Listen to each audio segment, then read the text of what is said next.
మాది నీళ్ళ దందా, ప్రజల దందా, నీది ప్లాట్ల దందా, కమిషన్ల దందా. మాది నీళ్ళ దందా, రైతు దందా, నీది కమిషన్ల దందా, ప్లాట్ల దందా. నీకు గవి మాత్రమే వస్తాయి. నిజమే. మా వాళ్ళు ఫోన్లు చేసి, సార్ వచ్చి గమ్మత్తుగా మాట్లాడిపోయిండు.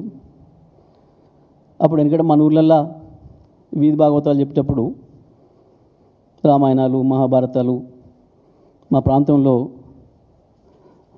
ప్రజలకు చూపించడం బాగా అలవాటు. అంటే మన సాంస్కృతిక వారసత్వాన్ని చెప్పడానికి, ప్రజల్లో లైవ్గా ఉంచడానికి ఆ కాలంలో అవి ఎన్నుకునేది. అవి మా తుంగతుర్తి ప్రాంతంలో మరి ఎక్కువ. ప్రతి ఊర్లో ప్రతి సంవత్సరం ఎండాకాలం ఉంటుంది. దాంట్లో అప్పుడప్పుడు మధ్యన ఏదైనా పాత్ర కొంచెం బోర్ కొడుతుంది, నిద్రపోతున్నారు ఎదురుగుండలు అనుకున్నప్పుడు మధ్యన ఒకడు వస్తాడు. కొన్ని ప్రాంతాల్లో బుడ్రకాన్ అంటారు, కొన్ని ప్రాంతాల్లో బాఫూన్ అంటారు, జోకర్ అంటారు. అందులో రాజు పాత్ర రాజుది ఉంటుంది, మంత్రి పాత్ర మంత్రిది ఉంటుంది, సైనికుడి పాత్ర సైనికుడు ఉంటుంది, మధ్యన ఈ పాత్ర వస్తుంది. కానీ ఈయన అన్ని పాత్రలు ఈయనే వేసిపోతున్నాడు కదా సార్. ఇక్కడికి వచ్చి రాజు పాత్ర ఈయనదే ఉంది, మంత్రి పాత్ర ఈయనదే ఉంది, బుడ్రకాన్ పాత్ర ఈయనదే ఉంది, గట్లా ఉన్నాయి ఈయన మాటలు